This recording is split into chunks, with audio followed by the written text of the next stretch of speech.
तो very good morning all, welcome to BSc institute. आज हमारी एमसीक्यू सीरीज, हम लोग कंप्यूटर से रिलेटेड एमसीक्यू सीरीज पढ़ रहे थे। ठीक है, तो कल हमने जो कंप्यूटर का टॉपिक्स उठाया था तो उससे रिलेटेड 30 क्वेश्चंस किए थे। अब उसी को हम लोग पुट फॉरवर्ड करके इसी सेशन को आगे बढ़ा रहे हैं। ठीक है, तो 30 क्वेश्चंस हमने जो किए थे, 30 क्वेश्चन ज़्यादातर किसके ऊपर डिपेंडेंट थे या किससे रिलेटेड हमने देखे थे। तो वॉलेटाइल हमने मेमोरी के बारे में पढ़ा था, नॉन वॉलेटाइल के बारे में पढ़ा था। ठीक है, लैंग्वेजेस के बारे में पढ़ा था कि कौन सी फिफ्थ जनरेशन लैंग्वेजेस है या थर्ड जनरेशन लैंग्वेजेस है। ठीक है, बहुत से हमने फैक्ट्स के बारे में भी पढ़ा था। तो आज के हम सेशन के बारे में देखें तो हम लोग किससे रिलेटेड कर रहे हैं, कंप्यूटर ब्रांच को और आगे पुट फॉरवर्ड देख रहे हैं। ठीक है, तो स्टार्ट करें। तो ये वाला जो आपका क्वेश्चन था ये मैंने होमवर्क के लिए दिया था, पर किसी का कमेंट तो आया ही नहीं। एक ही का इंसान का कमेंट था बस, किसी को आया नहीं था या किसी ने ट्राई नहीं किया था। तो कमेंट क्यों नहीं आया फिर? चलो आज कर देना। अब देखो यहाँ पे, कंप्यूटर पर भारतीय भाषाओं के प्रयोग का सुविधाजनक बनाने के लिए ठीक है, 1980 में कोडिंग के लिए एक सामान्य मानसिक विकसित किया गया था। उसे क्या कहते हैं? To facilitate the use of Indian language on computer, a common standard for coding was developed in 1980। तो भारत की बोल सकते हैं कि इंडियन लैंग्वेज के हिसाब से एक कोडिंग लैंग्वेज भी बनाई गई थी। उस कोडिंग लैंग्वेज का नाम क्या था, बताइए सभी।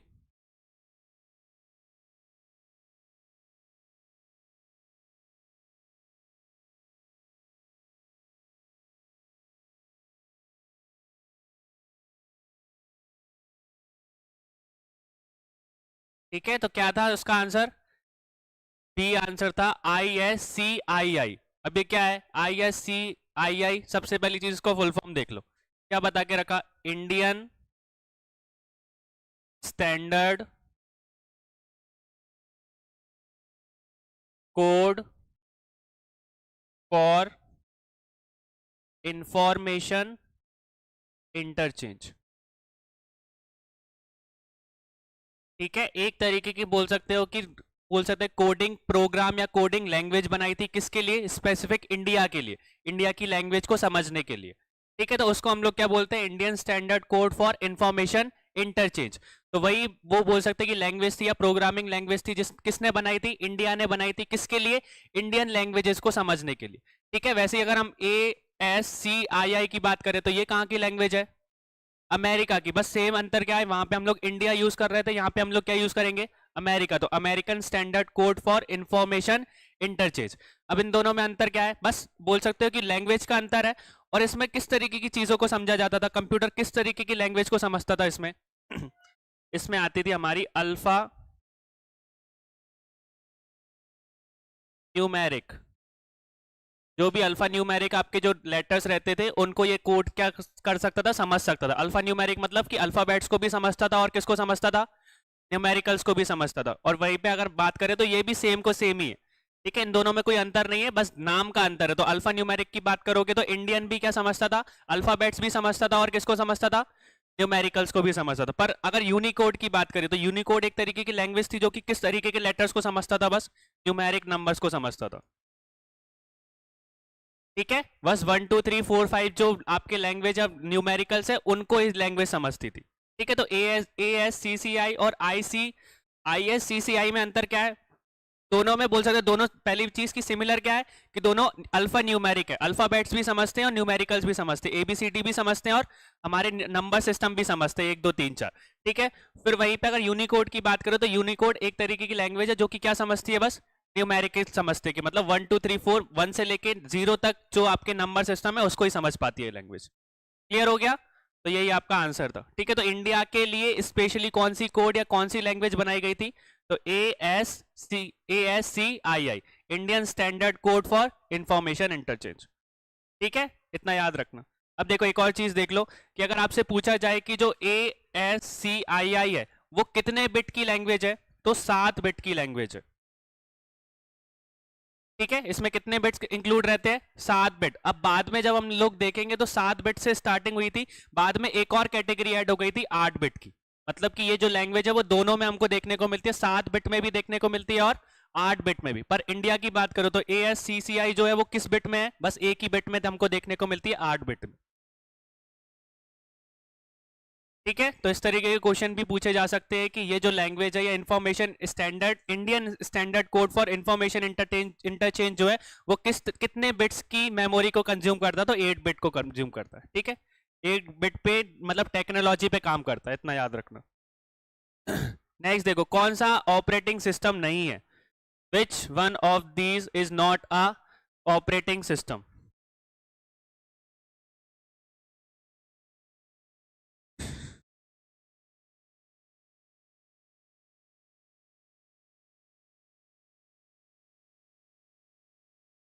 ठीक है, तो यहाँ पे लोग कंफ्यूज हो रहे हैं। दो तो नाम सुने ही हैं हम लोगों ने, लाइनक्स भी सुना है और विंडोज भी सुना है। लड़ाई किस में है, मोज़ैक में और उबुंटू में।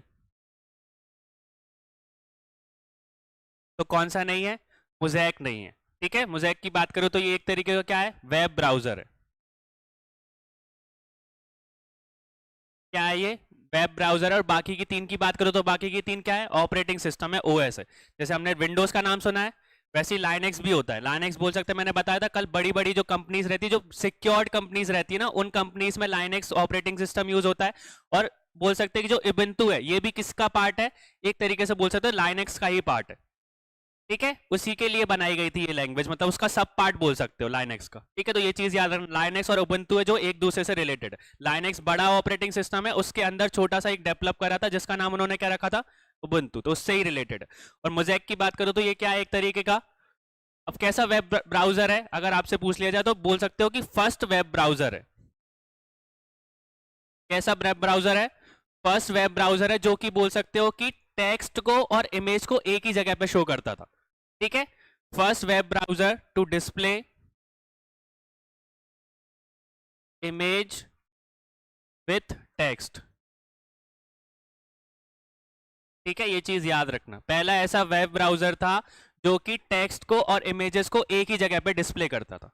ठीक है, ये चीज याद रखना, क्योंकि स्टार्टिंग में हम लोग देखते हैं वेबसाइट रहती है तो किसी में बस बोल सकते हो टेक्स्ट टेक्स्ट लिखा रहता है। बहुत सी ऐसी वेबसाइट है जिनमें टेक्स्ट के साथ में क्या रहता है, पिक्चर भी ऐड रहती है।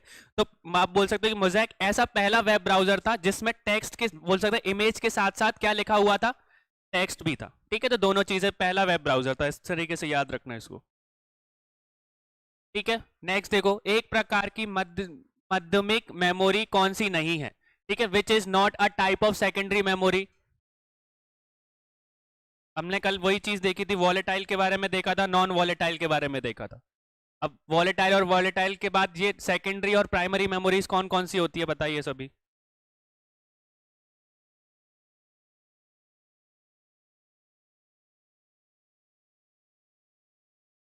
ठीक है, अब पहली चीज ये बताओ मेरे को अब कमेंट सेक्शन में कि जो हमने कल पढ़ा था वॉलेटाइल और नॉन वॉलेटाइल, तो जो सेकेंडरी मेमोरी है उसको वॉलेटाइल बोला जाता है या नॉन वॉलेटाइल बोला जाता है।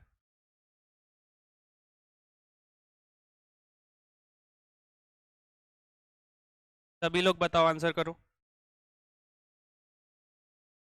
ठीक है, तो ज्यादातर लोग ने सही बताया कि नॉन वॉलेटाइल। तो अब दो चीज, मतलब ये चीज याद रख लो, कल हमने क्या पढ़ा था, एक वॉलेटाइल के बारे में पढ़ा था। ठीक है, और एक और क्या पढ़ा था हमने, नॉन वॉलेटाइल के बारे में।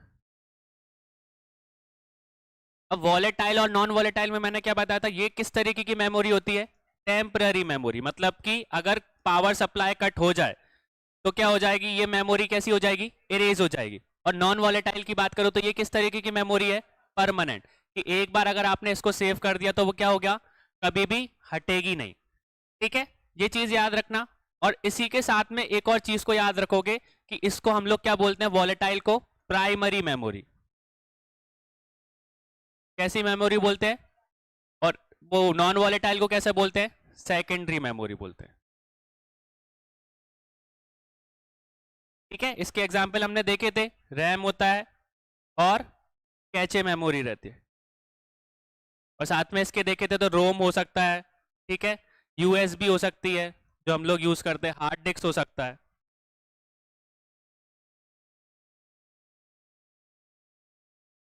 क्लियर हो गया, तो ये चीज याद रखना है इनमें डिफरेंशिएशन की वॉलेटाइल और नॉन वॉलेटाइल कौन से होते हैं। तो वॉलेटाइल वो ऐसी मेमोरी जो कि कैसी होती है, टेम्पररी होती है। जैसे मैंने बताया, अगर मैं काम कर रहा हूं और मैं अगर उस फाइल को सेव नहीं कर पाया, एकदम से पावर सप्लाई कट हो गया, तो वो मेमोरी क्या हो जाएगी, ये डाटा क्या हो जाएगा, इरेज हो जाएगा।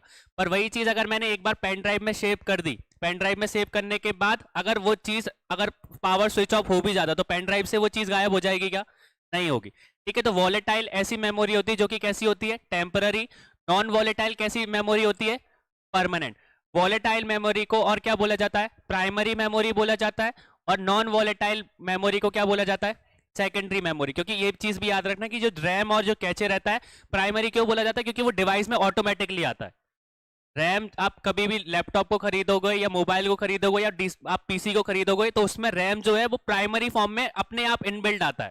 ठीक है, अब हार्ड डिस्क की बात कर लो या आप बोल सकते हो कि पेन ड्राइव की बात करो तो वो सेकेंडरी होता है ना, आप बाहर से लाके खरीद के उसको लगाते हो, अलग से लगाना पड़ता है, इसलिए उसको प्राइमरी बोला जाता है क्योंकि वो उसमें डिवाइस में इनबिल्टेड आता है, इसलिए उसको प्राइमरी बोला जाता है। और जो आपकी बोल सकते हो कि जो नॉन वॉलेटाइल मेमोरीज होती है, हार्ड डिस्क होती है या पेन ड्राइव होती है, वो बाहर से लाके आपको मतलब लगाना पड़ता है।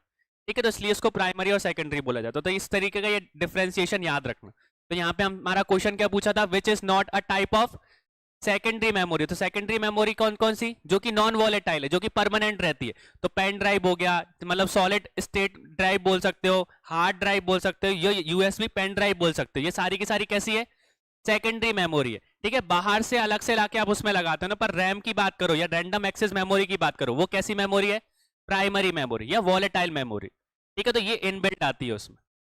इस तरीके के क्वेश्चन याद रखना, volatile, non volatile, primary, secondary, इस तरीके के क्वेश्चन बहुत बन सकते हैं कंप्यूटर से। ठीक है, तो इनको एग्जाम्पल की तरह याद रखना।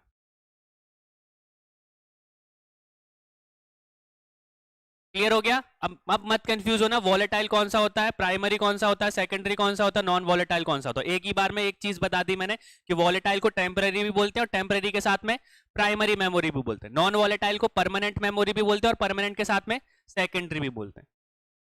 नेक्स्ट देखो, निम्नलिखित संख्याओं पर विचार कीजिए और उसको एक बोल सकते हो कि अरेंज करना है असेंडिंग ऑर्डर में, जिसकी स्टोरेज कैपेसिटी के बेसिस पे। ठीक है, किस डिस्क की या किस बोल सकते हैं रोम की कितनी कैपेसिटी होती है, उसके हिसाब से हमको अरेंज करना है।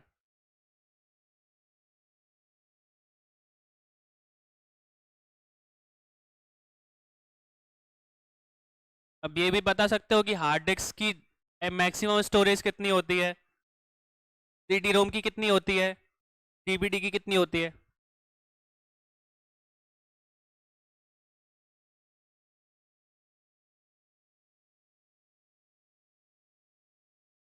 ठीक है, आंसर तो बता दिया आप लोगों ने।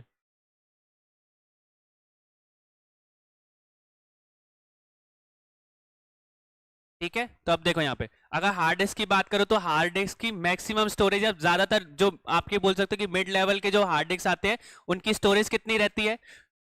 2 TB तक रहती है। कितने टीबी तक रहती है? कि 2 TB का स्टोरेज आप किस में बोल सकते हो सेव कर सकते हो?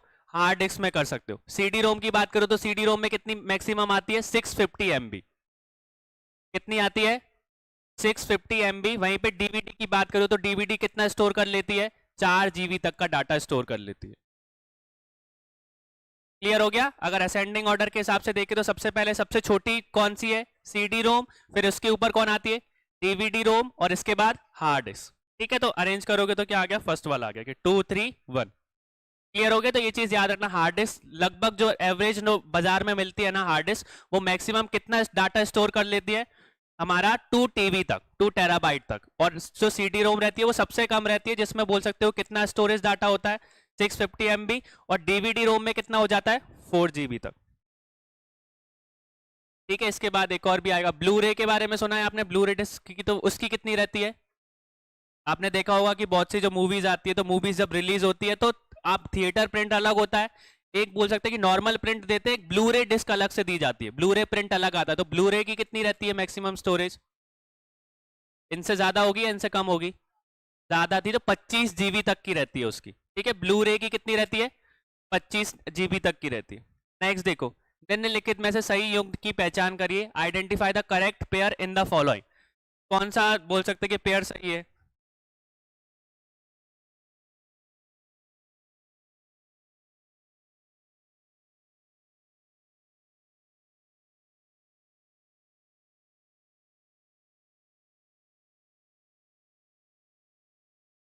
तो हमने अभी देखा था जो उबंटू था वो एक तरीके का क्या था, ऑपरेटिंग सिस्टम। सही करना है ना हमको कि इनमें से कौन सा सही है। उबंटू एक ऑपरेटिंग सिस्टम था, ये वाला चीज क्या है हमारी सही है। ठीक है, तो बाकी के याद रखना। एक्सेल हम लोग देख सकते हो, तो एक्सेल एक तरीके का क्या है, प्रोसेसिंग नहीं है, बोल सकते कि वर्ड, मतलब कि एक तरीके का जो डाटा स्टोर करने के लिए, टेबल्स बनाने के लिए हम लोग जो यूज करते हैं एमएस एक्सेल वही है। तो एमएस ऑफिस के बारे में थोड़ा सा हम लोग देखेंगे नेक्स्ट के सेशन में।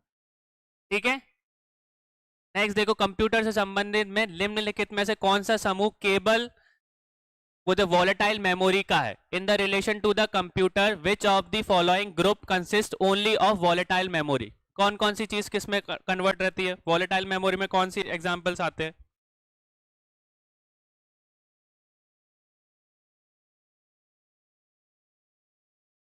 ठीक है, तो अभी पढ़ा था हम लोगों ने वॉलेटाइल में कौन कौन से आते हैं, रैम और कैचे मेमोरी आता है, और नॉन वॉलेटाइल में बाकी की जो सेकेंडरी चीजें हैं, आपकी पेन ड्राइव हो गई, हार्ड डिस्क हो गई, तो ये सारी की सारी इसमें कंप्यूट मतलब आती हैं हमारी। तो याद रखना ये चीज। ठीक है, वॉलेटाइल में दो ही चीजें हैं, एक रैम है आपकी और दूसरी कैचे मेमोरी है। क्योंकि आपके फोन में भी आप जब यूज करते हो कैचे में, मतलब बोल सकते हो कि कैचे मेमोरी, जब भी आप किसी चीज को यूज करते हो ना तो उसकी एक मेमोरी जनरेट हो जाती है। जैसे आप कभी फोन चलाते हो ना, फोन में आपने कोई विंडो खोल ली, पहले मान के चलो यूट्यूब खोल लिया मैंने, फिर यूट्यूब को वापस करके मैंने गूगल क्रोम खोल लिया। अब जब आप उसको बोल सकते हो कि पूरे के पूरे ऐप को एक जगह पे देखोगे तो वो दो विंडोज जो है अपने आप ओपन रहती है ना। जैसे ही आप उस पर क्लिक करते हो तो बिना टाइम के एकदम से खुल जाती है ना। तो वो क्या होती है, वो कैचे मेमोरी में सेव हो जाती है कि जो आपने चीज प्रीवियसली खोली है वो चीज कैचे मेमोरी में सेव हो जाती है, और जैसे ही आप उस पर क्लिक करते हो तो वही खुल जाता है। क्योंकि अगर उनको बंद करके फिर से आप उसको ओपन करोगे तो टाइम लगता है कि नहीं लगता, तो उसमें कैचे मेमोरी सेव हो जाती है। इसलिए कभी कभी वांटेड चीजें भी और अनवांटेड फाइल्स भी सेव हो जाती है उसमें कैचे मेमोरी में, इसलिए हमको हटाना पड़ता है। नेक्स्ट देखो, निम्नलिखित में से कौन सा सॉफ्टवेयर है, which of the following are the software, इनमें से कौन है।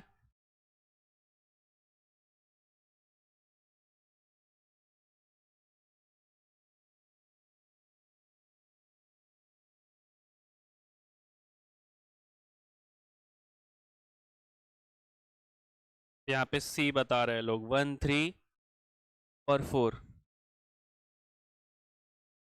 क्यों भैया, वेब ब्राउजर कोई सॉफ्टवेयर नहीं है क्या, इंटरनेट कैसे चलाते हो मोबाइल में, जब आपके पीसी में जब तक आपका वेब ब्राउजर नहीं डला होगा आप इंटरनेट को एक्सेस कर पाओगे क्या। तो आपका वेब ब्राउजर भी एक तरीके का क्या है, एक तरीके का सॉफ्टवेयर है। क्योंकि अगर वो आपके फोन में और आपके पीसी में नहीं होगा तो आप उस पर वर्क कर पाओगे क्या, आप ओपन ही नहीं कर पाओगे, आप सर्च ही नहीं कर पाओगे कोई चीज को। अब देखो यहाँ पे थोड़ा सा कंफ्यूज करने वाली चीज है, अडोबो की बात बोला है ना उन्होंने, अडोबो मतलब, अब यहाँ पे कोई स्पेसिफिक वो सॉफ्टवेयर का नाम बोला है क्या। अडोबो अगर बोलना चाहिए था तो क्या बोलना चाहिए था, अडोबो रीडर बोलना चाहिए था या अडोबो फोटोशॉप बोलना चाहिए था। अगर अडोबो रीडर या अडोबो वो सब फोटोशॉप अगर यूज होता तो वो एक तरीके का क्या है, सॉफ्टवेयर है। पर अडोबो क्या है, एक तरीके की कंपनी है जो कि सॉफ्टवेयर बनाती है। तो ये तो हमारी लिस्ट से क्या हो गया, हट गया ना। तो इस तरीके के क्वेश्चन भी याद रखना, स्पेसिफिकली आपको यहाँ पे कंफ्यूज करा जा सकता है, इस तरीके के क्वेश्चन ही आपको कंफ्यूज करेंगे। तो अडोबो एक तरीके की कंपनी है जो कि सॉफ्टवेयर बनाती है, उसके सॉफ्टवेयर का नाम क्या है, अडोबो रीडर जो आप मोबाइल में देखते होगे, पीसी में देखते होगे, अडोबो फोटोशॉप भी आता है। तो वो फोटोशॉप का नाम लिखा होता तो वो एक सॉफ्टवेयर होता, पर अडोबो तो एक तरीके की क्या है, कंपनी है, तो वो हमारी लिस्ट से क्या हो गया, हट गया। पर वेब ब्राउजर की बात करो तो वो भी हमारे पीसी में इंस्टॉल रहता है, वो भी एक तरीके का क्या है, सॉफ्टवेयर है। कंपाइलर भी एक तरीके का क्या है, सॉफ्टवेयर है कि जो कि लैंग्वेजेस को ट्रांसलेट करता है, मतलब मशीन लैंग वो हाई लेवल लैंग्वेज को मशीन लैंग्वेज में कन्वर्ट करता है। ठीक है, और डिवाइस ड्राइवर भी क्या है, एक तरीके का हमारा सॉफ्टवेयर है जो कि हमारे पीसी में क्या रहता है, इंस्टॉल रहता है, जो कि ड्राइवर्स फॉर्म में रहता है। तो सही आंसर कौन सा हो गया हमारा, 2 3 और 4। तो ये वाला नहीं था हमारा, क्योंकि अडोबो एक तरीके की क्या है, कंपनी है। अगर अडोबो सॉफ्ट मतलब नाम लिखा होता अडोबो रीडर, अडोबो फोटोशॉप, तो वो एक तरीके का क्या होता, सॉफ्टवेयर होता। इतना याद रखना, इस तरीके के क्वेश्चन को ध्यान से देखना कि कंपनी कौन सी है और सॉफ्टवेयर कौन से।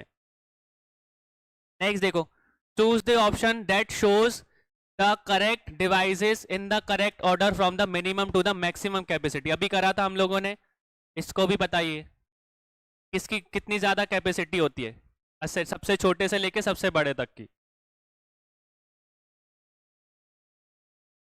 ठीक है, इसका मैंने पहले ही बता दिया था। तो हमने देखा था अभी सी डी रोम की सबसे कम होती है, कितनी होती है उसकी, 650 MB होती है बस। ठीक है, डीबीडी की कितनी होती है, और ब्लू रे की मैंने बताई दी थी। ठीक है, तो पहला स्टेटमेंट क्या हो गया हमारा, सही हो गया। ठीक है, ये आप बोल सकते हैं कैपेसिटी के बेसिस पे इनको याद रखना, इस तरीके के क्वेश्चन पूछे जा सकते हैं किसकी कितनी ज्यादा कैपेसिटी होती है। अब एक और चीज आपसे क्वेश्चन है कि हमने वॉलेटाइल और नॉन वॉलेटाइल के बारे में पढ़ा, तो वॉलेटाइल मेमोरी और नॉन वॉलेटाइल में से दोनों की स्पीड किसकी ज्यादा होती है, वॉलेटाइल की ज्यादा स्पीड होती है, नॉन वॉलेटाइल की ज्यादा स्पीड होती है, किसकी होती है, क्योंकि रैम में जो चीज सेव होगी वो जल्दी उतनी ज्यादा जल्दी प्रोसेस होगी ना, और जो चीज सेकेंडरी आप यूएसबी से आप डाटा को ट्रांसफर करोगे तो उतना ही ज्यादा टाइम लगेगा। तो इतना भी याद रखना कि जो वॉलेटाइल मेमोरी होती है उसकी स्पीड कैसी रहती है, फास्ट रहती है, क्योंकि वो इनबिल्ट है। और जो चीज आप बाहर से लाके पेन ड्राइव को अगर आप डाल के उसमें डाटा को ट्रांसफर करोगे तो उसमें ज्यादा टाइम लगेगा। ठीक है, तो ये चीज भी याद रखना। सीपीयू दो, मतलब the main components of CPU क्या है, सीपीयू के दो प्रमुख अवशय कौन से हैं, कौन कौन से हमको कंपोनेंट्स देखने को मिलते हैं सीपीयू में।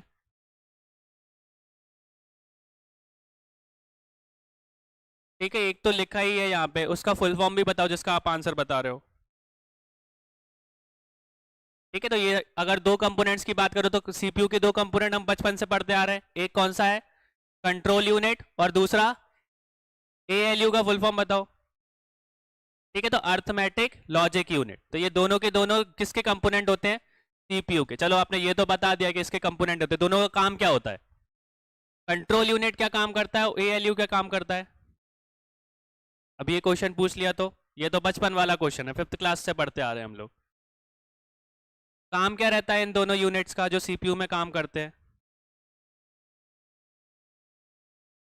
एक कोई बताओ। कंप्यूटर तो पढ़ा है ना, कंट्रोल यूनिट क्या काम करता है और अर्थमेटिक लॉजिक यूनिट क्या काम करता है सीपीयू में, कोई भी, कौन, उल्टा बोल दिया। देखो कंट्रोल यूनिट का काम क्या रहता है, जो भी हमारे इनपुट और आउटपुट डिवाइसेस रहते हैं उनको कंट्रोल करना। ठीक है, तो कंट्रोल यूनिट किसको कंट्रोल करता है, कंट्रोल्स इनपुट और आउटपुट डिवाइसेस। ठीक है, हमने देखे है ना, कीबोर्ड माउस इन सबको कंट्रोल कौन सी यूनिट करती है, कंट्रोल यूनिट करती है, क्योंकि उसका नाम ही कंट्रोल यूनिट है। ठीक है, फिर वहीं पे एएलयू की बात करूं तो जो भी डिसीजन मेकिंग जो भी फंक्शंस होते हैं वो कौन सा यूनिट करती है, अर्थमेटिक लॉजिक यूनिट। जैसे अगर आपने कंप्यूटर को प्लस करने के लिए दिया या कोई भी चीज डिसीजन लेने के लिए दी तो वो उसमें कौन सी यूनिट का इस्तेमाल किया जाएगा, अर्थमेटिक लॉजिक यूनिट का। जैसा आप बाइनरी के बारे में बता रहे हो तो बाइनरी को कन्वर्ट कौन करेगा, एएलयू कन्वर्ट करेगा। ठीक है, बाइनरी टू मशीन लैंग्वेज, उस तरीके से हम लोग जो प्रोसेसिंग वाली चीजें होती है वो सब कौन करता है, एएलयू करता है, और बाकी के इनपुट और आउटपुट डिवाइसेस को कंट्रोल कौन सी यूनिट करती है, कंट्रोल यूनिट करती है। ये चीज याद रखना। ठीक है, सिंपल सी चीज है, क्योंकि इस तरीके का क्वेश्चन नहीं पूछा जाएगा, जो 5th क्लास के बच्चों को भी आता है। इस तरीके के क्वेश्चन आ सकता है, what is the function of control unit या what is the function of ALU. तो याद रखना कि कंट्रोल यूनिट किस तरीके का काम करते हैं, इनपुट और आउटपुट डिवाइसेस को कंट्रोल करता है। ठीक है, और एएलयू जो भी डिसीजन मेकिंग काम होता है वो सारे के सारे कौन करता है, एएलयू करता है। नेक्स्ट देखो, वेब पेज में निर्माण हेतु निम्नलिखित में से किसका प्रयोग किया जाता है, which of the following is use to create web pages. Web pages के लिए किसका इस्तेमाल किया जाता है, किस तरीके की लैंग्वेज हम लोग यूज करते हैं।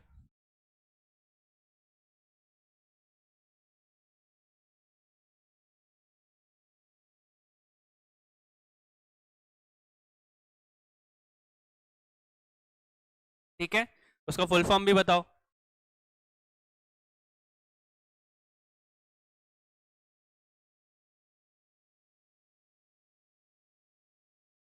ठीक है, तो किस तरीके की लैंग्वेज का इस्तेमाल किया जाता है वेब पेजेस को बनाने के लिए, तो HTML का इस्तेमाल किया जाता है। ठीक है, HTML क्या है, हाइपर टेक्स्ट मार्कअप लैंग्वेज, एक तरीके की लैंग्वेज है जो कि वेब पेजेस को बनाने के लिए इस्तेमाल होता है। ठीक है, तो उसका फुल फॉर्म क्या है, हाइपर टेक्स्ट मार्कअप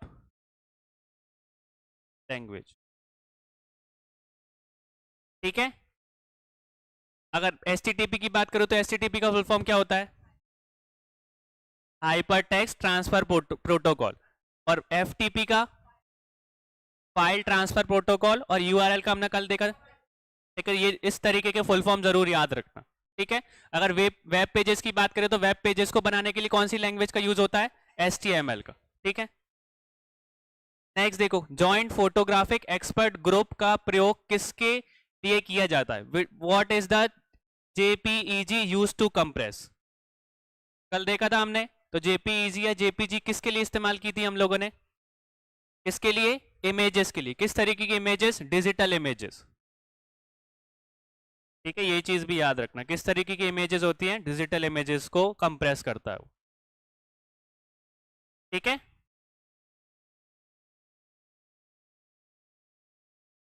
नेक्स्ट देखो, निम्नलिखित में से किसको द्वितीयक भूगोल से भंडारक का एक रूप नहीं माना गया, विच of the following is not considered a form of secondary storage, फिर से वही क्वेश्चन आ गया, ठीक है। तो ये सिंपल सा है, रैम नहीं है, ठीक है। ये प्राइमरी बोल सकते हैं कि आपकी मेमोरी में आता है, प्राइमरी स्टोरेज में आता है।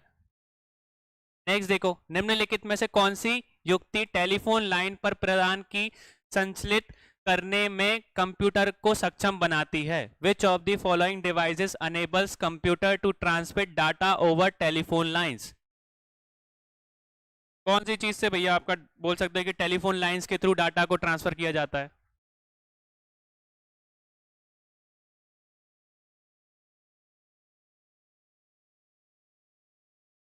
ठीक है, तो यहाँ पे लोग कंफ्यूज हो रहे हैं, कल हम लोगों ने पढ़ा था इसके बारे में, ठीक है। मैंने हब के बारे में बताया था, ठीक है, स्विच के बारे में बताया था, फिर मॉडम के बारे में भी बताया था। तो जो मॉडम रहती है, मैंने बताया था कैसे कनेक्ट रहती है, सर्वर के और आपके राउटर के बीच में कनेक्ट रहती है, ठीक है। तो वो कनेक्शन किस फॉर्म में होता है, टेलीफोन लाइंस के थ्रू ही होता है, ठीक है। कभी कभी आपने जैसे जियो फाइबर अब तो देखा है आपने कि सड़क मतलब कि खम्भे मतलब जो आपके टावर है वो हर जगह पे आपको देखने को मिल जाएंगे। तो जो टावर रहता है उधर से लेके घर तक के बीच में आपने देखा होगा कुछ काला काला टाइप का एक टंगा रहता है, ब्लैक ब्लैक टाइप का इस तरीके का रहता है आपके पर्स के जैसा, ठीक है, ऐसा देखा होगा। तो वो एक तरह कैसा रहता है आपका, मॉडर्म टाइप का, वो उसमें मॉडर्म रहता है। वो कैसा क्या काम करता है, हमने कल देखा था, सिग्नल्स को मतलब ट्रांसलेट करता है, जो वहां से एनालॉग सिग्नल आ रहे हैं उनको डिजिटल में कन्वर्ट करता है, और डिजिटल को किस में कन्वर्ट करता है, ठीक है। तो मॉड्यूलेटर का भी काम करता है और वो डीमॉड्यूलेटर का भी काम करता है। तो इस तरीके की जो चीज है वो ज्वाइंट किस फॉर्म में रहती है, टेलीफोन लाइंस की फॉर्म में आपकी ज्वाइन रहती है। तो ठीक है, तो जो मॉडम रहता है वो टाटा जो डाटा है उसको कैसे ट्रांसमिट करता है, किस वायर के थ्रू, टेलीफोन लाइंस के थ्रू, ठीक है, पुरानी टेलीफोन लाइंस के थ्रू। नेक्स्ट देखो, निम्नलिखित में से कौन सा एक शैक्षिक संस्थान के अनुच्छेद नाम से समानता संबंध संबोध होता है, which of the following is usually associated with the domain name of the educational institute, ठीक है। डोमेन नेम की बात कर रहे हैं तो सिंपल सा ये चीज है, ठीक है। डोमेन नेम मतलब कि जो हमने देखा है वेबसाइट्स के बाद में जो हम लोग डोमेन यूज करते हैं, जैसे .com हो गया, .org हो गया, तो एजुकेशन के लिए हम लोग क्या इस्तेमाल करते हैं, ठीक है। तो .edu सिंपल सा आंसर है, ठीक है। अगर .org की बात करो तो कोई ऑर्गेनाइजेशन है तो अपनी वेबसाइट के बाद में क्या यूज करती है, वो डोमेन नेम .org। .com कौन इस्तेमाल करता है, जो कमर्शियल कंपनीज रहती है ना, जो कि अपना बिजनेस चलाती है, वो अपनी वेबसाइट के बाद में कौन सा डोमेन यूज करती है, .com। देखा होगा आपने www.amazon.com, flipkart.com, तो इनके बाद में .com लगता है। बड़ी ऑर्गेनाइजेशन है तो .org लगता है। और कोई एजुकेशनल हब है, क्या एजुकेशनल मतलब कॉलेज है या आप बोल सकते हैं स्कूल है, तो वो स्कूल के अपने कौन से डोमेन को यूज करते हैं, .edu, ठीक है। तो ये कोई भी बोल सकते हैं डोमेन नेम नहीं है, ठीक है, वरना इंस्टीट्यूशन नाम लगा के चलो, तो ये कोई तरीके का डोमेन नेम नहीं है। बस इतना याद रखना कि .edu सबसे पहले इस्तेमाल कब किया गया था, 1985 में, ठीक है। जो .edu है वो एक तरीके का एजुकेशनल डोमेन नेम है, और उसको इस्तेमाल सबसे पहले कब किया गया था, 1985 में किया गया था पहली बार, ठीक है। इतना याद रखना यहां से। नेक्स्ट देखो, using a word processing software an image on page 2 of a document is to be duplicated on the page 4 of the same document, this will be done through which of the following means, कि मान के चलो कि एक document है 4 pages की, ठीक है, 4 पेज की एक डॉक्यूमेंट है, दूसरे नंबर पे जो आपका फोटो है ना वो मुझे चौथे नंबर के पेज पे भी चाहिए, तो उसके लिए आप कौन से इंस्ट्रक्शन को यूज करोगे,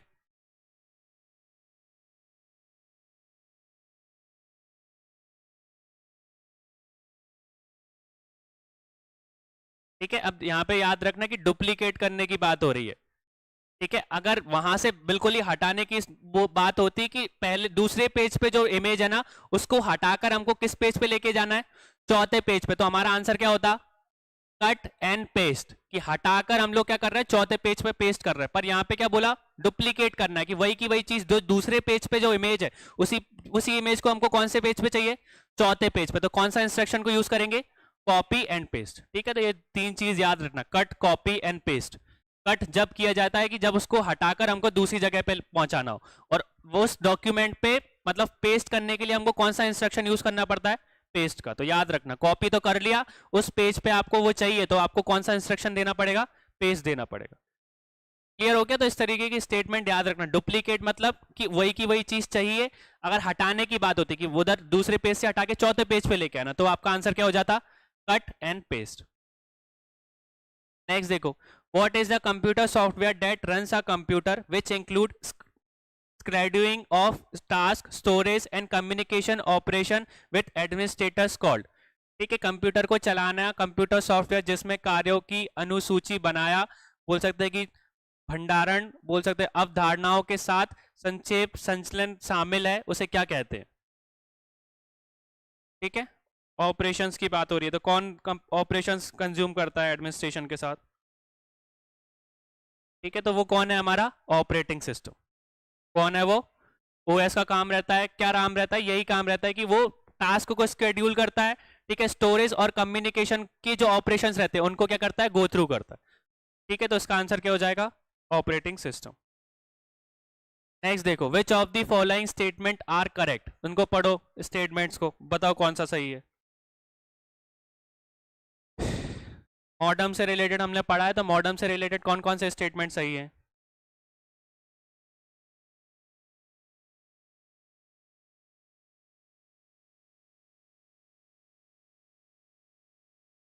ठीक है, तो पहला स्टेटमेंट क्या बोल रहा है, modem is a networking device. तो नेटवर्किंग डिवाइस है, नेटवर्क्स को कब आप बोल सकते हैं कनेक्ट करता है। हम लोगों ने देखा सर्वर से राउटर तक के बीच में कोई सा डिवाइस ऐड करते हैं या यूज करते हैं, उस डिवाइस का नाम क्या है, मॉडम। तो वो एक तरीके का काम कर रहा है, नेटवर्किंग युक्ति कर रहा है। ठीक है, दूसरी चीज कि मॉडम एक वोल्टेज स्टेबलाइजर है। वोल्टेज को स्टेबलाइज करता है क्या, वो नहीं करता। वो क्या करता है, बोल सकते हैं लैंग्वेज, बोल सकते हैं सिग्नल्स को ट्रांसलेट करता है, एनालॉग से डिजिटल और डिजिटल से, तो वोल्टेज को स्टेबलाइज नहीं करता। दूसरा स्टेटमेंट क्या हो गया हमारा, गलत। फिर वही चीज कि modem converts analog signal to the digital signal and digital signal to the, तो ये काम किसका है, मॉडर्म का ही है। तो ये वाला स्टेटमेंट भी क्या हो गया, सही हो गया। तो दूसरा गलत हो गया, तो मतलब फर्स्ट और थ्री, मतलब सी वाला सही है। ठीक है, दूसरा वाला हम लोगों ने देखा कि वो वोल्टेज को स्टेबलाइज नहीं करता, उसका काम है सिग्नल्स को मतलब ट्रांसलेट करना, डिजिटल एनालॉग से डिजिटल और डिजिटल से। नेक्स्ट देखो, निम्नलिखित में से किस प्रिंटर में ड्राई इंक पाउडर का प्रयोग होता है। Which of the following printer dry ink is used. किस में ड्राई इंक यूज होती है, हम लोगों ने देखा ना जो नॉर्मल प्रिंटर्स आते हैं उनमें एक डिब्बी रहती है, तो जो आपके जो बोल सकते हैं जो कलर्स है या इंक है वो कैसी रहती है, लिक्विड टाइप की रहती है। पर ऐसा कौन सा प्रिंटर है जो कि ड्राई इंक को यूज करता है। ठीक है, तो कौन सा प्रिंटर है वो, लेजर प्रिंटर। ठीक है, लेजर प्रिंटर ऐसा प्रिंटर है जो कि किस तरीके की इंक को यूज करता है, ड्राई इंक को यूज करता है। बाकी के जो प्रिंटर है वो कैसे इंक को यूज करते हैं, लिक्विड इंक को यूज करते हैं। ठीक है, देखा है ना हमने, प्रिंटर को बाहर से लाके हमको डालना पड़ता है उसमें, वही चीज। नेक्स्ट देखो, एक व्यक्तिगत बोल सकते हैं कंप्यूटर में जिस सर्किट बोर्ड पर बहुत सारे चिप लगे हो उसे क्या कहते हैं। The circuit board of a personal computer on which many chips are installed, it is called, क्या बोला जाता है उसको। अब यहाँ पे कंफ्यूज मत होना, बहुत से लोग माइक्रो प्रोसेसर बता रहे, तो वो तो एक चिप होती है, हम लोग एक सर्किट बोर्ड की बात कर रहे थे, इसमें बहुत सारी चिप्स होती हैं।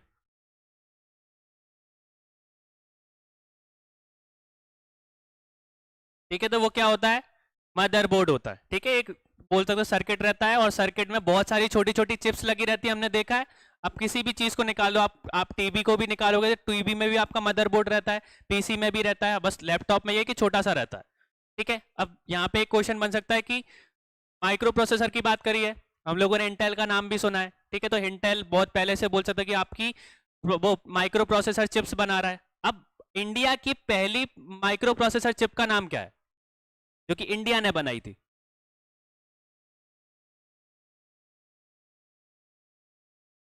क्वेश्चन समझ में आ गया? विच इज की इंडिया की पहली वो माइक्रो प्रोसेसर चिप का नाम क्या है? ठीक है, तो इंटेल का नाम हम लोग देख रहे हैं, तो पहला तो उसने इंटेल ने ही बनाया था, पर इंडिया में पहली माइक्रो प्रोसेसर चिप कौन सी बनी थी? किसी को पता है? तो उसका नाम क्या था? शक्ति। ठीक है, शक्ति भारत की पहली माइक्रो प्रोसेसर चिप थी, यही चीज याद रखना।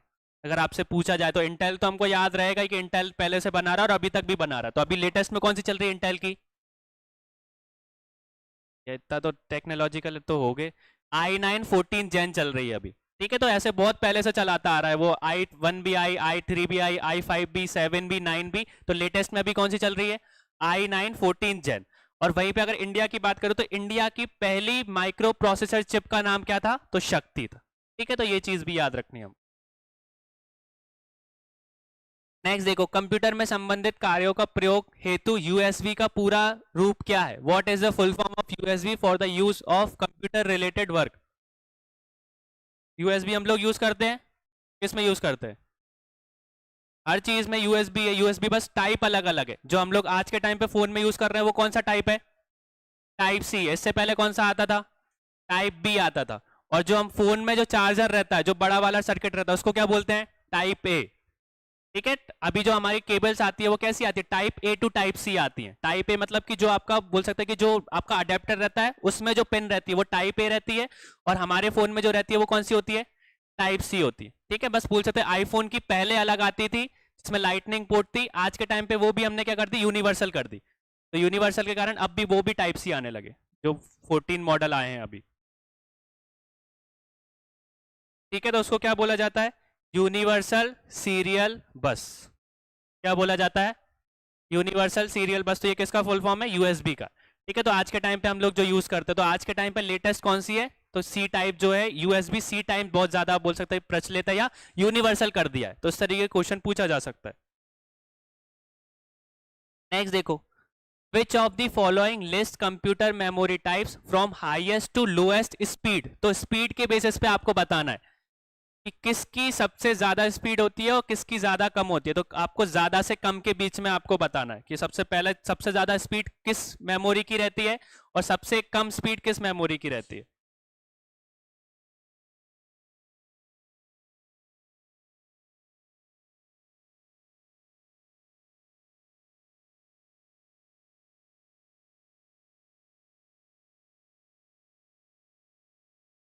ठीक है, तो अभी मैंने बताया था, तो इतना तो बता दिया था कि कैचे मेमोरी की और रैम की तो आपकी जो स्पीड होगी वो ज्यादा होगी या कम होगी?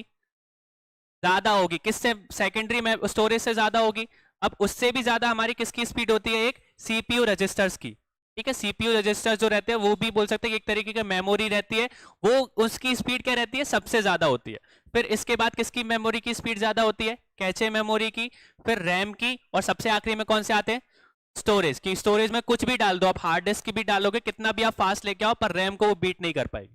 ठीक है, तो इस तरीके का क्वेश्चन याद रखना कि स्पीड के बेसिस पे हम लोग कंप्यूटर मेमोरीज को कैसे अरेंज कर सकते हैं। तो सबसे ज्यादा स्पीड किसकी रहती है? सीपीयू रजिस्टर्स की। फिर इसके बाद अब ये भी क्वेश्चन आ सकता है कि कैचे मेमोरी की और रैम मेमोरी में से दोनों की स्पीड किसकी ज्यादा होती है? तो याद रखना कैचे की हमेशा ज्यादा रहती है। ठीक है, फिर रैम होती है, और इसके बाद हमारी सेकेंडरी मेमोरी। कोई भी चीज ले लो, हार्ड डिस्क ले लो या आपकी ब्लू रे डिस्क ले लो, सब सबसे बाद में ही आएंगे। सीडी रोम में फाइल को कॉपी करने की प्रक्रिया को क्या कहा जाता है? The process of copying file to CD ROM, it is called. पहले के टाइम में देखा है ना कि सीडी, खाली सीडी लेके जाते थे लोग भरवाने के लिए, उसमें गाने भरवा के लेके आते थे, तो उस प्रोसेस को क्या बोला जाता है?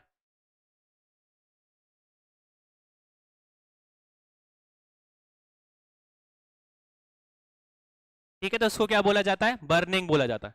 बर्निंग क्यों बोला जाता है? क्या जला रहा है वो? ऐसा क्या जला रहे, तो बर्निंग नाम रख दिया। आपने पुरानी सीडी देखी है? ठीक है, उनके बीच में आपने देखा होगा इधर ऐसी लाइन बनी रहती है ब्लू कलर की। आप अगर आंखों से मतलब नेकेड आई से देखो कैसे घुमा के, तो उसमें लाइन लगी रहती है। तो वो एक तरीके से क्या लेजर्स रहती है। तो अब उसको भरने के लिए जब लेजर से डाटा ट्रांसफर किया जाता है ना, तो उसमें हीट मतलब बोल सकते हैं कि हीट ऑब्टेन होती है। तो हीट ऑब्टेन होती है, तो इसलिए उसका नाम क्या रखा गया, बर्निंग रखा गया। ठीक है, तो आपने देखा होगा कि बीच बीच में आपने जो सीडी को देखते होगे तो उसमें मतलब ब्लू ब्लू कलर के क्या लगे रहते हैं आपके, वो सर्कल्स बने रहते हैं। तो वो सर्कल्स क्या करते हैं, जब डाटा को हम लोग सीडी रोम में डालते हैं तो लेजर्स की फॉर्म में हमारा जो डाटा है वो हीट की फॉर्म में डाटा ट्रांसफर होता है। ठीक है, तो इसलिए उसको बर्निंग बोला जाता है। नेक्स्ट देखो, डैश मेमोरी सर्किट का एक प्रकार है जो कंप्यूटर में स्टार्टअप रूटीन को आधारित करता है, which is a type of memory circulation that holds the startup routine of a computer. कौन करता है भैया स्टार्टअप रूटीन?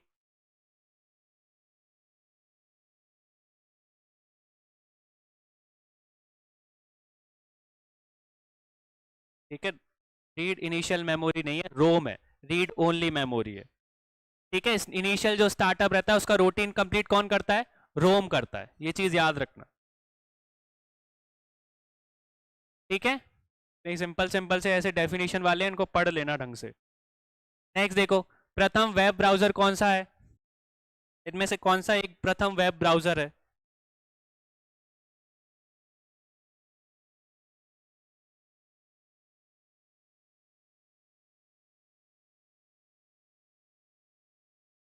ठीक है, तो यहाँ पे लोग कंफ्यूज हो रहे हैं। सबसे पहला वेब ब्राउजर जो स्टार्ट हुआ था वो कौन सा था, www ही था भैया। वर्ल्ड वाइड वेब जो था वो पहला कौन सा था, वेब ब्राउजर था। ठीक है, किस ईयर में उसको इस्तेमाल किया था सबसे पहली बार, 1989 में। ठीक है, किसने बनाया था, टिम बर्नर्स ली ने।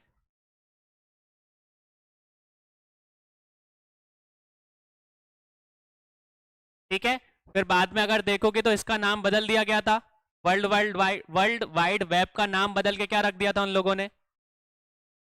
अब ये क्वेश्चन पूछ लिया गया था तो बाद में उसका नाम क्या हो गया था, नेक्सस हो गया था। ठीक है, इस ब्राउजर का नाम बाद में बदल के क्या रख दिया गया था, नेक्सस रख दिया गया था, ये चीज याद रखना। ठीक है, तो आपसे पूछा जाए कि प्रथम वेब ब्राउजर कौन सा है, तो वर्ल्ड वाइड वेब जो था वो पहला वेब ब्राउजर था। किस टाइम पे सबसे पहला इस्तेमाल किया गया था, इन्वेंट किया गया था 1989 में। किसने किया था, टिम बर्नर्स ली ने, और उसका नाम बाद में बदल के क्या रख दिया गया था, नेक्सस। नेक्स्ट देखो, identify the valid IP address from the following. ठीक है, हमने आईपी एड्रेस के बारे में देख रहा, तो आईपी एड्रेस किस फॉर्म में रहता है उसको सही आपको बताना है।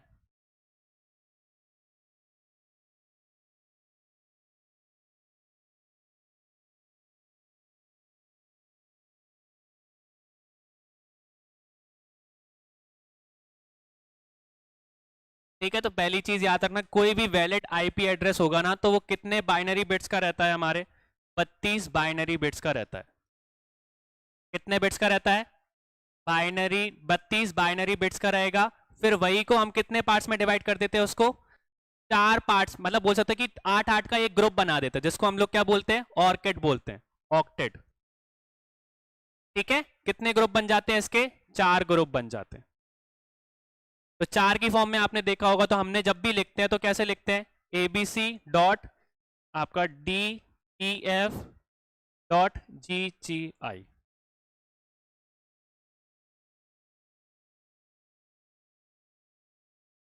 ठीक है, आपने देखा है हमेशा 4 की फॉर्म में रहेगा, ये चीज याद रखना। जो आईपी एड्रेस है वो हमेशा किस फॉर्म में रहता है, 4 की फॉर्म में देखने को मिलेगा। तो कितने ऑक्टेट बनते हैं हमारे, 4 ऑक्टेट बनते हैं, तो इनको क्या बोला जाता है, ऑक्टेट बोला जाता है। ठीक है, और ये पूरा का पूरा जो बाइनरी बिट्स रहते हैं वो कितने बाइनरी बिट्स के बनते हैं, हमारे 32 बाइनरी बिट्स के बनते हैं, ये चीज याद रखना।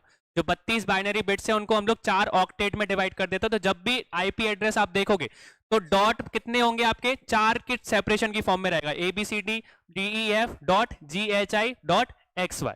इस फॉर्म में हमेशा क्या देखने को मिलेगा आपको, आईपी एड्रेस देखने को मिलेगा। अब कैसे पता लगाओगे कि ये जो नंबर है ये नंबर सही है या नहीं है, इसमें भी एक बोल सकते हो टर्मिनोलॉजी उन्होंने बना के रखी है कि जो भी आईपी एड्रेस के जो नंबर है वो कहां से कहां तक लाए करने चाहिए, हमेशा 0 से 255 की रेंज में लाए करने चाहिए। क्लियर हो गया, तो अगर 0 से लेके 255 तक की रेंज में अगर आईपी एड्रेस में नंबर लिखा है तो वो कैसा आईपी एड्रेस होगा, वैलिड आईपी एड्रेस। अगर एग्जांपल के रूप में देखो तो अगर मैंने यहां पे लिख दिया कुछ भी लिख दो 123.504 प्लस 255 और 122, तो ये वैलिड होगा क्या? वैलिड आईपी एड्रेस है या नॉन वैलिड है? क्यों? क्योंकि यहाँ पे क्या यूज कर दिया मैंने, 200 504 कर दिया, तो 504 नहीं हो सकता। मैक्सिमम कितनी रेंज हो सकती है? 255 तक हो सकती है। और यहीं पे अगर मैं इसको क्या कर दूं, 256.255 कर दूं और 122 है, तो ये वैलिड होगा या इनवैलिड होगा? इनवैलिड होगा, क्योंकि ये नंबर किससे एक्सीड हो गया, किससे ज्यादा हो गया? 255 से ज्यादा हो गया। तो हमेशा 255 की रेंज, 0 से लेके 255 की रेंज में होना चाहिए। कुछ भी लिख दो। क्लियर हो गया? तो ये टेक्निकलिटी इतना याद रखना कि पहली चीज ये भी पूछी जा सकती है कि जो आईपी एड्रेस है उस वो कितने बाइनरी बिट्स से बनके बनता है, तो 32 बाइनरी बिट्स से बनके बनता है। और उन्हीं 32 बाइनरी बिट्स को हम लोग कितने ऑक्टेट में डिवाइड कर देते हैं? 4 ऑक्टेट में। तो जो आपके ये 4 लिखे हैं ना, एक को हम लोग क्या बोलते हैं, एक को सिंगल को हम लोग क्या बोलते हैं? ऑक्टेट बोलते हैं। ऐसे कितने ऑक्टेट बनते हैं? 4 ऑक्टेट बनते हैं। अब आईपी एड्रेस को वैलिड नंबर देखने के लिए हमको क्या देखना पड़ेगा? उनके नंबर्स देखने पड़ेंगे। तो वैलिड नंबर जो है वो लाए करते हैं 0 से लेके 255 तक। अगर 255 से ज्यादा आपको किसी आईपी एड्रेस में देखने को मिल जाए तो वो वैलिड आईपी एड्रेस नहीं होगा। क्लियर हो गया? तो ये चीज याद रखना। ये तो सिंपल सा था, तो हमारा ये वाला स्टेटमेंट क्या हो जाएगा? सही हो जाएगा। पर अगर कभी आपसे घुमा दिया जाए, अगर 256 लिखा आ जाए यहाँ पे 50 प्लस 20 प्लस 148, तो ये वैलिड होगा या इनवैलिड होगा? तो ये याद रखना, नंबर्स हमेशा कितने के बीच में लाए करने चाहिए। ठीक है, तो ये क्वेश्चंस बन सकते हैं, ये चीज याद रखना। ये कोई इतना टेक्निकलिटी बताएगा नहीं, इस तरीके के डायरेक्ट हमको मिले ये एक्सपेक्ट करना छोड़ देना। ये बच्चों वाली चीज है, बच्चा भी बता देगा आईपी एड्रेस क्या होगा। ठीक है, अब आपको ये सारी चीजें याद रखनी पड़ेगी। और मेन ये वाली चीज, किसी भी आईपी एड्रेस को समझने के लिए आपको नंबर्स पता होने चाहिए कि 0 से 255 के बीच में ही आईपी एड्रेस के नंबर क्या होंगे? अलाय करेंगे। ठीक है, और ये चीज भी याद रखना कि सिंगल डिजिट को ऑक्टेट बोलते हैं। और टोटल कितने बाइनरी बिट्स से आपके बोल से आईपी एड्रेस बनता है? 32 बाइनरी बिट्स। क्लियर है? नेक्स्ट देखो, ऐसा कंप्यूटर प्रोग्राम जो किसी का वास्तविक वार मशीनी भाषा में आधुनिक करता है उसे क्या कहते हैं? What is the computer programme that translate a statement into machine language?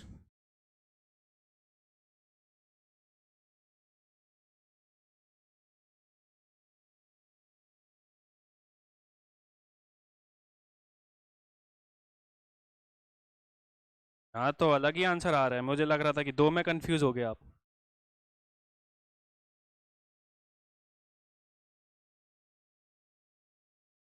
चलो, आप लोगों ने बताया तो था। चलो, ये अब इतना है कि जो ट्रांसलेटर वाले आदमी है ना, वो काट दो, ट्रांसलेटर नहीं है। ठीक है, नॉर्मली जो हम लोग यूज करते हैं, मतलब किसी इंसान का अगर आपको बोल सकता है कि भाषा को चेंज करना है तो उसको ट्रांसलेटर यूज करते हैं, वो नॉर्मली वे में यूज करते हैं। कंप्यूटर लैंग्वेज में कोई ट्रांसलेटर नहीं होता।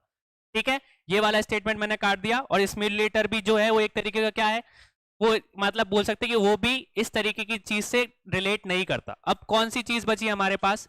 कंपाइलर बचा और इंटरप्रेटर बचा। अब कंपाइलर और इंटरप्रेटर की बात करोगे तो दोनों एक ही काम करते हैं। दोनों की बात करोगे तो कंपाइलर का काम भी क्या है? जो हाई लेवल आपकी बोल सकते हो कि जो मशीन लैंग्वेज है, हाई लेवल लैंग्वेज को वो क्या करता है? मशीन लैंग्वेज में कन्वर्ट करता है। कौन करता है? दोनों का यही काम है। किसका भी? कंपाइलर का भी यही काम है और इंटरप्रेटर का भी यही काम है। अब अंतर क्या है दोनों में फिर? ठीक है, तो अंतर अब इतना याद रखना कि अगर आप कंपाइलर की बात करोगे तो कंपाइलर को अगर आप कोई भी प्रोग्राम दोगे तो वो एंटायर सोर्स को क्या करेगा? एक ही बार में क्या कर देगा? रन कर देगा।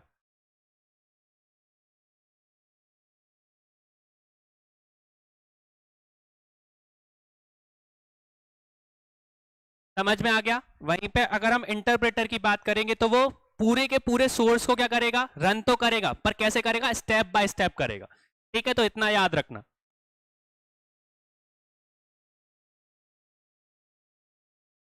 ठीक है, इसको इस तरीके से समझ लो। अगर मान के चलो कि कोई मैथ्स का पेपर है, जब मैथ्स का पेपर होता है तो सीबीएसई में क्या होता है? स्टेप मार्किंग होती है।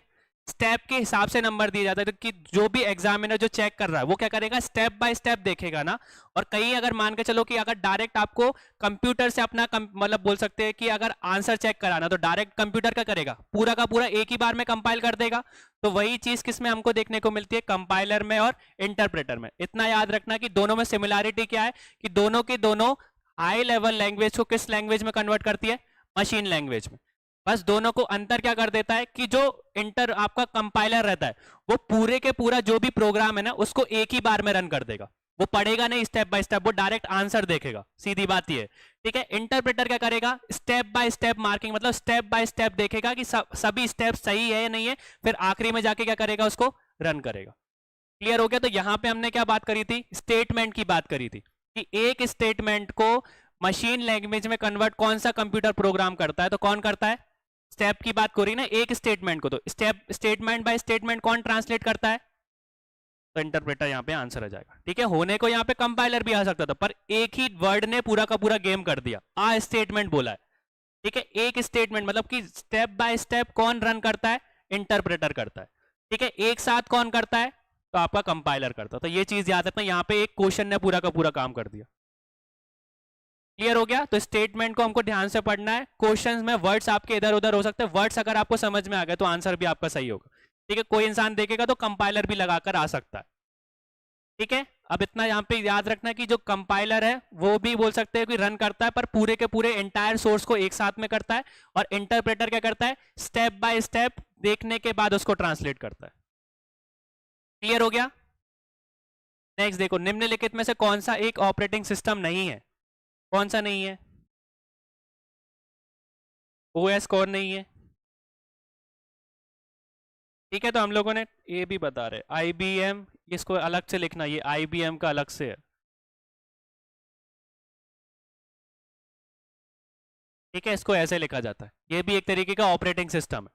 ठीक है, लाइनेक्स हमने देखा है एक तरीके का ऑपरेटिंग सिस्टम है। अब देखो लाइनेक्स में और विंडोज में अंतर क्या है। लाइनेक्स जो रहता है, जो आपकी प्रोग्रामिंग लैंग्वेज रहती है ना, जैसे सी प्लस प्लस हो गया, ठीक है, पाइथन हो गया,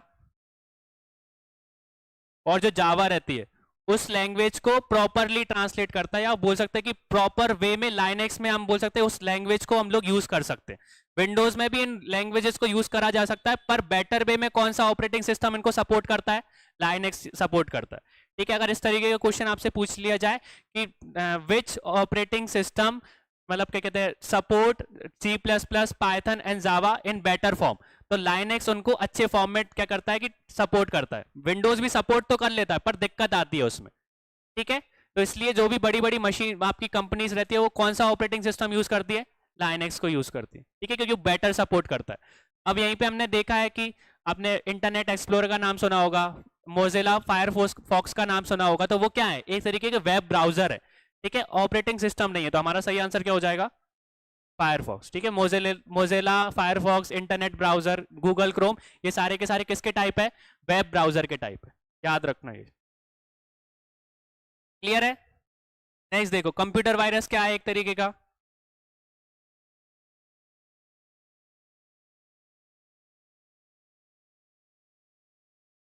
ठीक है, तो एक तरीके का हार्डवेयर है क्या, एक तरीके का बैक्टीरिया है क्या, कोई इंसान थोड़ी ना बैक्टीरिया हो जाएगा।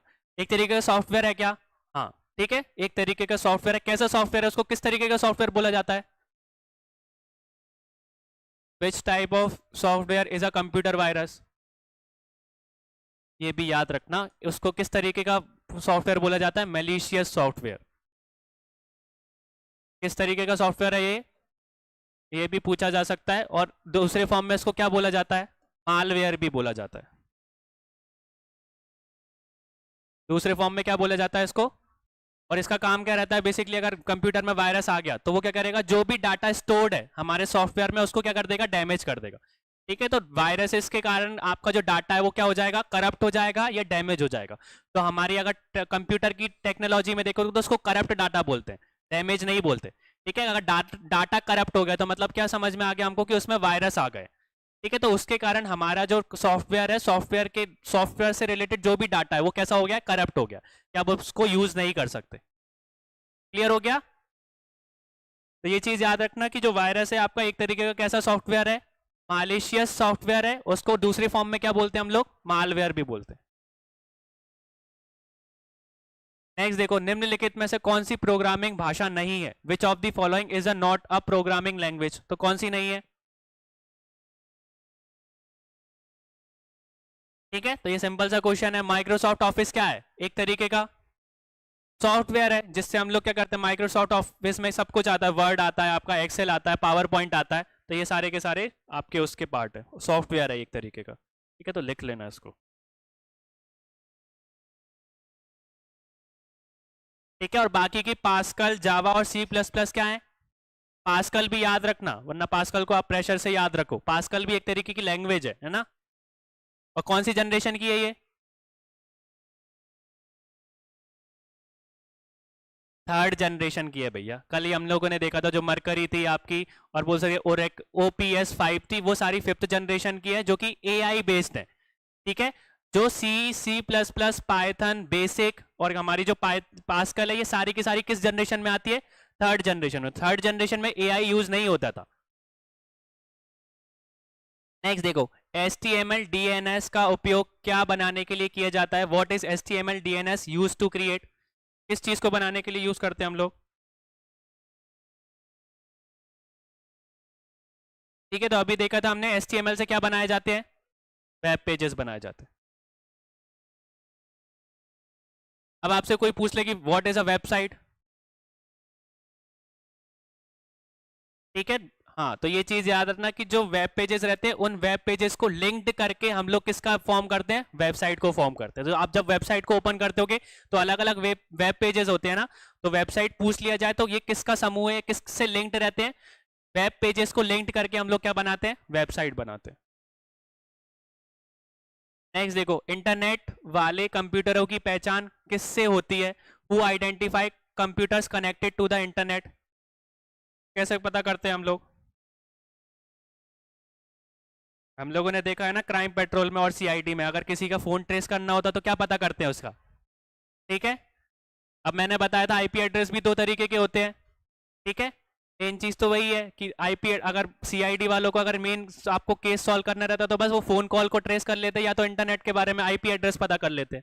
अब देखो, मैंने दो चीज बताई थी, आप दो अगर ध्यान से देखते हो तो CID में भी लोग कलाकार थे। अगर मैंने फोन यूज किया तो फोन में भी अगर वो सिम डल रही है, उस सिम को फेंक के मैं दूसरी सिम भी तो लगा सकता हूं ना। अब उसमें अंतर क्या होगा, ये दोनों चीज याद रखना, पहली सिम से अगर मैं नेट यूज करूंगा तो IP एड्रेस अलग होगा कि नहीं होगा? हो सकता है, पर दो मैंने इसलिए आपको दो तरीके के IP एड्रेस बताए थे, एक था स्टैटिक और दूसरा कौन सा था, डायनामिक। अब अगर मैंने फोन लिया, ठीक है, फोन अगर किसी से लिया या फोन को ट्रेस करना है तो उसका जो डिवाइस का जो IP एड्रेस होगा ना, वो तो हमेशा ही सेम होगा। ठीक है, तो स्टैटिक IP एड्रेस कभी चेंज होता है क्या? नहीं होता। चेंज क्या हो जाता है हमारा, डायनामिक IP एड्रेस। तो पहले मैं क्या कर रहा था, किसी और की सिम को यूज कर रहा था, तो मेरा जो डायनामिक IP एड्रेस होगा वो क्या होगा, अलग होगा। जब मैंने उस सिम को तोड़ के फेंक दिया और दूसरी सिम से फिर से मैंने नेट चलाया या कॉल किया, तो मेरा डायनामिक IP एड्रेस क्या हो जाएगा, चेंज हो जाएगा। तो ये चीज याद रखना, स्टैटिक जो आपका IP एड्रेस रहता है वो डिवाइस का ये IP एड्रेस रहता है, तो वो चेंज नहीं होता। वो चेंज कब होता है, जब मदरबोर्ड चेंज की जाए। ठीक है, तो उसका कलाकारी बहुत कम ऐसी हो पाती है, या ये तो बोल सकते हैं नेक्स्ट टू इम्पॉसिबल है इसको चेंज करना। पर चेंज कौन सा IP एड्रेस होता है, डायनेमिक IP एड्रेस कब चेंज होता है, जब हमारा नेटवर्क चेंज हो जाता है। जैसे हमारा नेटवर्क चेंज होगा, हमारा डायनेमिक IP एड्रेस क्या हो जाएगा, चेंज हो जाएगा। ठीक है, तो कौन सी चीज बताती है कंप्यूटर की कि वो इंटरनेट से कनेक्टेड है, हमारा IP एड्रेस। ठीक है, और कल मैंने आपको VPN के बारे में बताया था, तो VPN भी बोल सकते हो कि इतना प्रॉपरली सिक्योर्ड नहीं है। वरना कल मैंने आपको बता दिया था कि आपको अगर IP एड्रेस को हाइड करना हो या आपको ब्राउजिंग हिस्ट्री को हाइड करना हो तो आप VPN लगा लो, तो अगर आप बोलो तो सही तरीके से हम लोग यूज करें तो उसका भी पता लगाया जा सकता है। ठीक है, नेक्स्ट देखो, बिट का तात्पर्य क्या है, द बिट स्टैंड फॉर?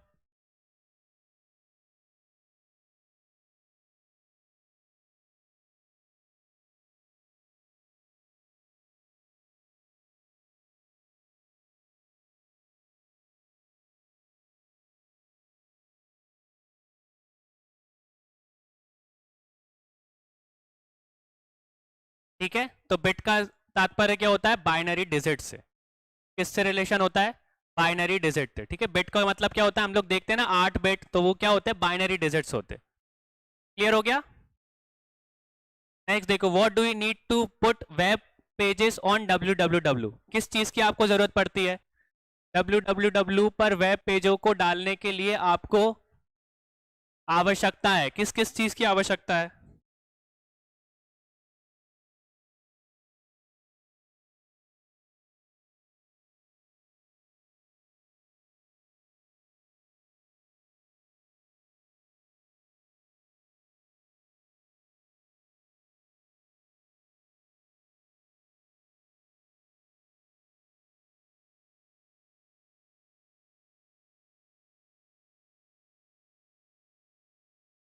ठीक है, तो सभी चीज की हमको जरूरत पड़ती है। अगर आपको इंटरनेट पर वेब पेजेस को एक्सेस करना है तो सबसे पहली चीज आपको एक इंटरनेट कनेक्शन चाहिए, फिर एक उसको चलाने के लिए एक वेब ब्राउजर चाहिए, और वेब ब्राउजर किससे कनेक्ट होता है, आपका वेब सर्वर से। ठीक है, तो सारी के सारी चीज इसके लिए हमको जरूरत पड़ती है। ये सिंपल से क्वेश्चन है। नेक्स्ट देखो, it was the first company to provide mobile phone services in India. Mobile phone services को सबसे पहले किसने इस्तेमाल किया था, किसने प्रोवाइड करा था मतलब इंडिया में।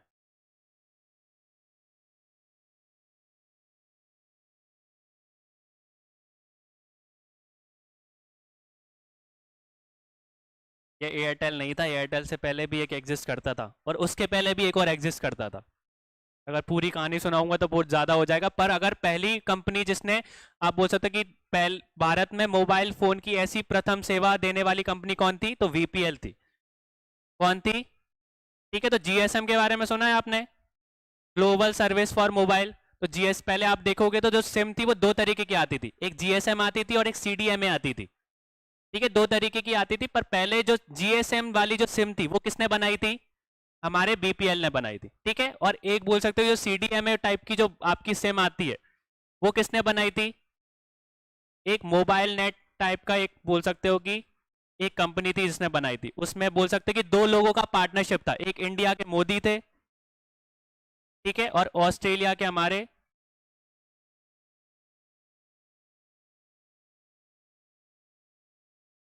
टेल्स्ट्रा थे। ठीक है, और बोल सकते हैं ऑस्ट्रेलिया का और इंडिया का पार्टनरशिप था इस मतलब आपके सर्विस को बनाने के लिए, इस कंपनी को बनाने के लिए। ठीक है, ज्यादा दिन चली नहीं थी और थोड़े दिन बाद बंद हो गई थी।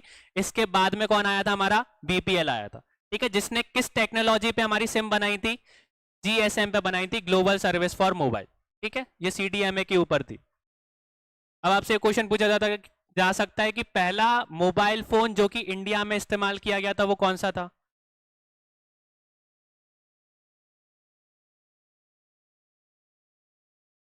ठीक है, तो पहला फोन अगर आप देखोगे तो पहला फोन कब इस्तेमाल हुआ था, 1995 में इस्तेमाल हुआ था। ठीक है, हमको देखने को मिलता है कि इंडिया में पहला फोन कौन सा आया था, ये चीज याद रखना, तो एक मोटो का था।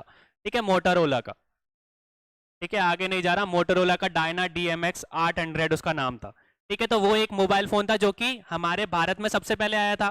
पर अगर आपसे कोई पूछे कि भारत में पहली बार किसी फोन से फोन मतलब किस कंपनी से किया गया था, तो वो नोकिया था। ठीक है, तो 1995 की बात करोगे तो 1995 में नोकिया एक कंपनी थी जो कि अपना फोन लेके आई थी जिसको हम 1011 बोलते हैं, उसका पहला फोन था। ठीक है, ये बना 1992 में था, पर इंडिया में किस ईयर में आया था, 1995 में आया था। और बोल सकते हो कि वेस्ट बंगाल की कोई, बोल सकते हो कि चीफ मिनिस्टर ने किसी मिनिस्टर को फोन लगाया था, उससे पहला कॉल जो था, इंडिया का पहला कॉल वही था। ठीक है, उसमें सिम कौन सी डली थी, बीपीएल की डली थी, और फोन कौन सा था, नोकिया का था। किस ईयर में हुआ था, तो 1995 में पहला कॉल लगाया गया था। अगर स्पेसिफिक डेट भी बताऊं तो 31 जुलाई 1995 को इंडिया में पहला फोन कॉल गया था, मतलब कि मोबाइल से किसी को कॉल लगाया, तो वेस्ट बंगाल की कोई चीफ मिनिस्टर ने किसी मिनिस्टर को लगाया था वो फोन। ठीक है, तो इतना याद रखना। पर यहाँ पे कंफ्यूज किया जा सकता है, पहला फोन इंडिया में कौन सा आया था, तो मोटोरोला का आया था। पर पहला फोन से फोन किसने किया था, कॉल किससे लगाया गया था, तो नोकिया 1011 से। ठीक है, किस ईयर में, 1995 में। अब नेक्स्ट देखो, अकाउंटिंग सॉफ्टवेयर टैली निम्नलिखित में से किसके द्वारा निर्मित किया गया था। Accounting software tally was developed by which of the following, किसने बनाया था। हम लोग देखते हैं आपने अकाउंटेंसी में टैली एक तरीके का सॉफ्टवेयर है, तो उसको किसने बनाया था।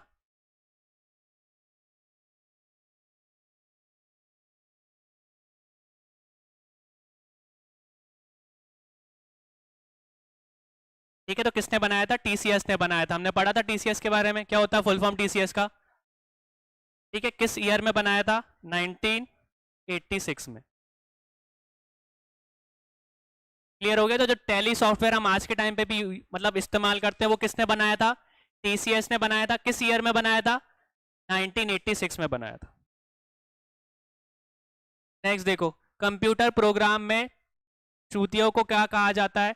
विच error in the computer program are called? जो एरर्स रहते हैं उन एरर्स को क्या बोला जाता है?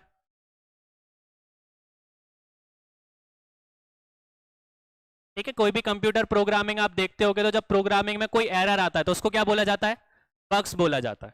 ठीक है, जब भी आप जावा सी प्लस प्लस आप जब उसको कंपाइल करते हो तो कभी कोई एरर आता है तो बताते हैं कि इसमें इतने बग्स है, तो उनको बग्स बोला जाता है। नेक्स्ट देखो, सूक्ष्म प्रक्रिया माइक्रो प्रोसेसिंग निम्नलिखित में से किसके लिए बनी है?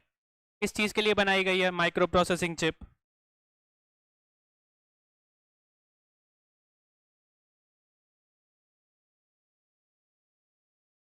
आंसर करो सभी।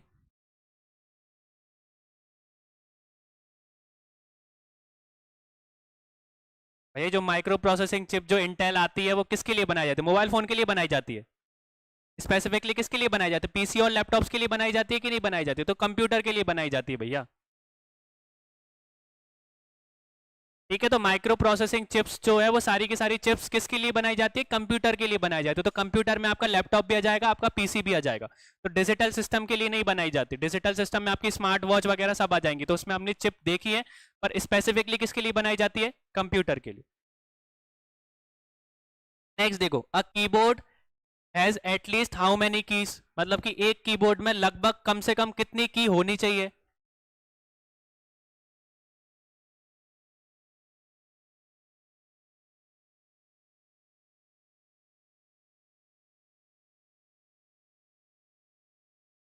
ठीक है, तो उसमें कितनी की होनी चाहिए? 101, एटलीस्ट 101 की तो होनी ही चाहिए। ठीक है, पर आजकल के हम लोग जो कीबोर्ड्स देखते हैं वो कीबोर्ड्स में कितने आती हैं? किसी में 102 आती है, किसी में 104 भी आती है। अब अंतर कैसे आ जाता है? क्योंकि फंक्शन की उसमें ऐड हो जाती है। F1 से जो F9 तक हम लोगों ने देखा है, F10 तक, F12 तक, तो बहुत सारी जो फंक्शन की है वो ऐड हो जाती है। इसके कारण जो कीबोर्ड की जो कीज है वो बढ़ जाती है। पर अगर आपसे पूछा जाए तो कम से कम किसी कीबोर्ड में कितनी कीज होनी चाहिए? तो 101 होनी ही चाहिए। ठीक है, तभी उसको कीबोर्ड बुलाया जाएगा। नेक्स्ट देखो, जो कॉलर ड्रॉ है वो एक तरीके का क्या है? किस चीज के लिए वो पॉपुलर है?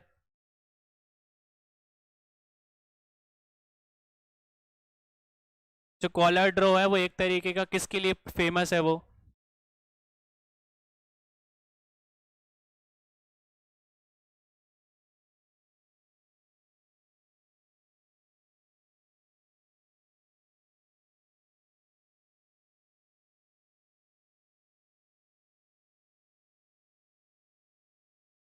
ठीक है, तो इसमें से कोई भी नहीं है भैया।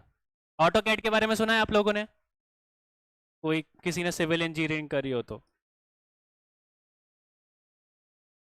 ऑटो कैड क्या है? एक तरीके का सॉफ्टवेयर है जो कि बोल सकते हैं कि जो हमारे घर बनते हैं ना, जो उनका स्ट्रक्चर बनाने के लिए इस्तेमाल होता है। सामने लोगों ने देखा है ना कि घर बनाने से पहले एक नक्शा बनाया जाता है, तो वो नक्शा किस, अगर आप डिजिटल फॉर्म में देखोगे तो किस सॉफ्टवेयर से बनाया जाता है?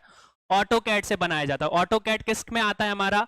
बोल सकते हैं कि एक कॉलर ड्रो का ही एक पार्ट है। तो इस ऑटो कैड या बोल सकते हैं कॉलर ड्रो जो है वो कैसा सॉफ्टवेयर है? ग्राफिक डिजाइनर सॉफ्टवेयर है। कैसा सॉफ्टवेयर है? Graphic designer software.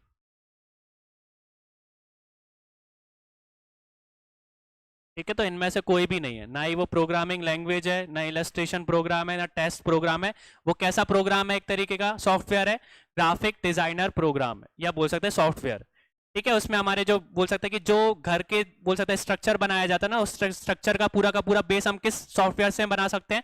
Auto CAD में बना सकते हैं। तो जो भी सिविल इंजीनियरिंग करता है तो वो इस बोल सकते हैं सॉफ्टवेयर को बहुत जल्दी चलाता है, जिससे वो स्ट्रक्चर से उसको क्या पता चल जाए कि कितनी मंजिल है, कितनी हाइट है, या कितनी जगह है, तो किस तरीके से उसका मैप बन सकता है। ठीक है, तो ये याद रखना। यूएसबी पोर्ट का किस वर्ष में बोल सकते हैं कि इंट्रोड्यूस किया गया था? In which year the USB port introduced? सबसे पहले यूएसबी पोर्ट किस ईयर में आया था?